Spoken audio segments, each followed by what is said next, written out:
Welcome to Sujata's kitchen. ఈరోజు నేను tomato dosa ఎలా చేయాలో చూపిస్తున్నాను. ముందుగా కావాల్సిన పదార్థాలు చూద్దాము.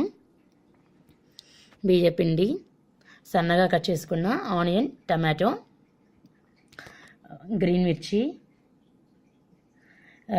కొత్తిమీర, రుచికి తగినంతగా ఉప్పు, ఆవాలు, జీలకర్ర, మినప్పప్పు. ముందుగా ఒక ప్యాన్లో ఒక 2 చెంచాలు నూనె వేసుకొని కాచాలి. తర్వాత ఆవాలు, జీలకర్ర, మినప్పప్పు. ఇది మనకి రుచికి తగినంతగా వేసుకోవచ్చు. పప్పు ఎక్కువగా ఉంటే బాగుంటుంది, సో మీరు కాస్త మినపప్పు ఎక్కువ వేసుకోవచ్చు. నూనె కూడా ఒక 3-4 స్పూన్స్ వేసుకోవచ్చు. ఒక 2 మినిట్స్ దీన్ని బాగా వేయించాలి.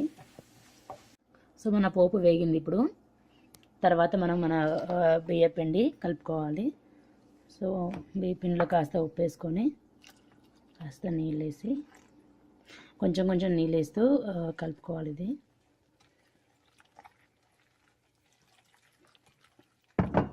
బాగా లంప్స్ లేకుండా చేయాలి, కలపాలి బాగా. సో పిండి మనం ఇలాగా పలచగా కలుపుకోవాలి. ఈ కన్సిస్టెన్సీలో ఉండాలి ఇది. సో తర్వాత మనము ఒక ప్యాన్ తీసుకొని అది హీట్ అయిన తర్వాత మనం ముందుగా చేసి పెట్టిన పోపు వేయాలి.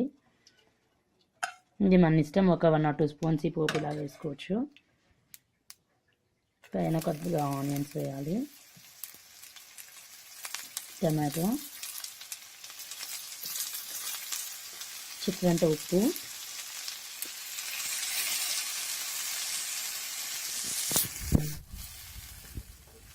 కొద్దిగా పచ్చిమిర్చి, కొత్తిమీర కూడా వేసుకోవాలి.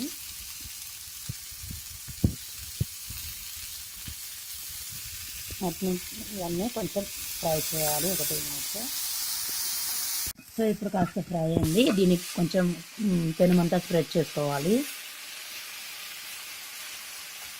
ఇది మొత్తం బాగా కుక్ అవ్వాల్సిన అవసరం లేదు, జస్ట్ హాఫ్ బాయిల్ అయితే కొంచెం వేగితే చాలు.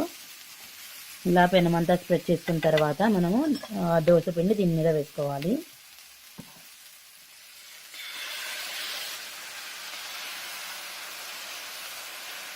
రవ్వ దోశకి వేసినంత పలుచగా ఉండాలి. సో పూసిన వెంటనే మీకు హోల్స్ వచ్చేస్తాయి అట్లాగా. సో కొంచెం ఇంకా ఆయిల్ వేసుకోవాలి పైన.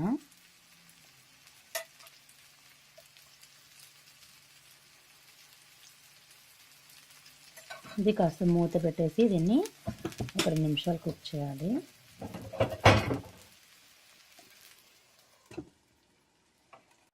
సో ఒక 2 minutes తర్వాత మనం దీన్ని మూత తీసి, సో ఇదంతా కుక్ అయింది. సెకండ్ సైడ్ కూడా దీన్ని కుక్ చేయాలి ఇప్పుడు.